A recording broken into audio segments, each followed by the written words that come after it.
here. And I start with this. This is a good screen to start with, in that we have covered so far the Roman Catholic Church, the Lutheran Church, the Calvinist Church. We haven't done the Anglican Church. That's going to come from the Church of England, led by Henry VIII. So we've covered again Lutheran with Martin Luther, and we've done John Calvin. So let's go to Henry VIII. But before, we get to Henry VIII, I want to just point out to you this interesting picture your book included. Luther and Calvin may criticize the Catholic Church, and others will do the same. We're going to have this broad group. We're going to call them Anabaptists. Now, the Anabaptists is a huge net of people, but they just had different ideas than Luther, Calvin, or even the English and the Roman Catholic Church. This picture is depicting an adult baptism. So some people in this Anabaptist group believe that babies do not commit sin. So you don't, and that's what Lutherans and Presbyterians do and Catholics do. They baptize a baby. Even Henry's Church of England, you baptize a baby, so if the baby dies, which is really common in 1500, that they go right to heaven. Anabaptists don't think that babies can commit sin, so they believe in adult baptism. You wait till an adult's ready to take part in the religion. So this is an interesting picture. But there are different groups that are really persecuted and not accepted by even the Lutherans, the Calvinists, the Episcopalians in England, and the Catholics, and that's the Anabaptists, in addition to also women and Jews. Make sure you go to your textbook on 1.4 and read that. I think that's pages 94 to 97. So we talk about England particularly. Let's focus our attention on that. And England had a long tradition of being a strong supporter of the Catholic Church. They've had people within their state that have been supporters of the church and urging the church to reform. Thomas More, Erasmus, we've covered.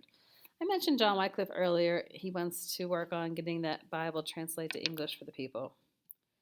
So here's a picture of Henry VIII in all of his glory.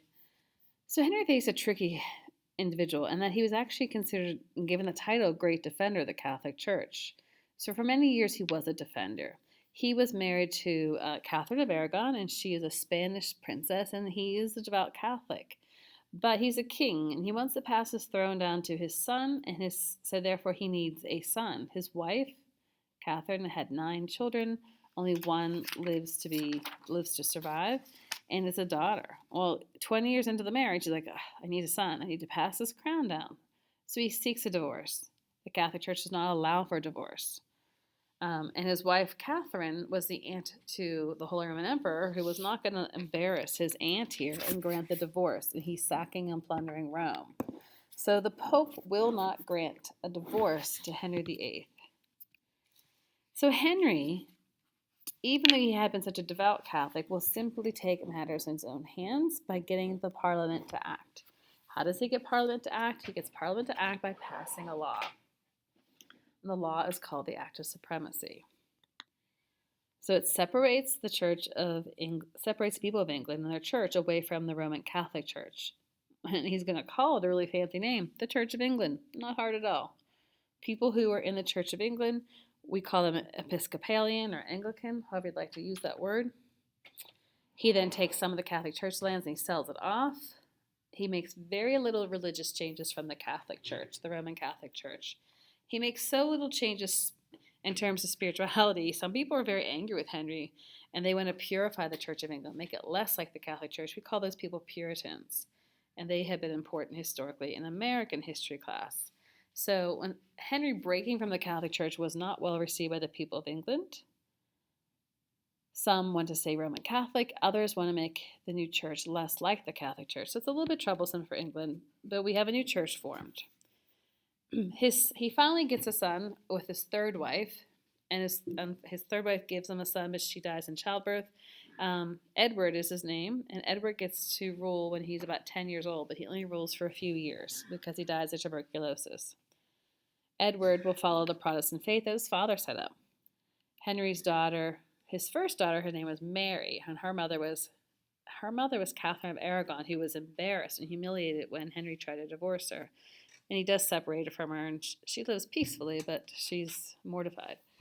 Mary Tudor her mother was Catholic, and Mary is Catholic. So she restores the Catholic Church, but persecutes those who don't agree with her.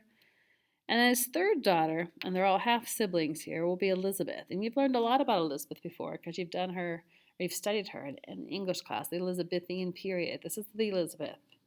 So her father was Henry, and he broke from the Roman Catholic Church. Elizabeth takes the position of being more moderate in terms of religion.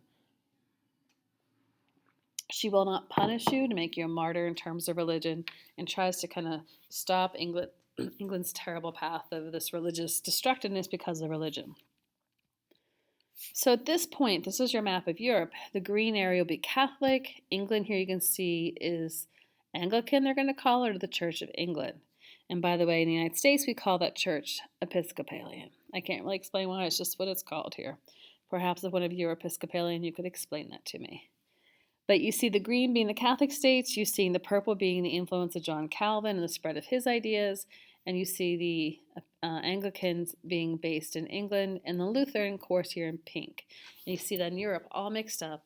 And this is this problem with the Reformation, is that Europe was unified and be following the Catholic faith about 1500, but by 1600, it's broken up, and it's a problem for them.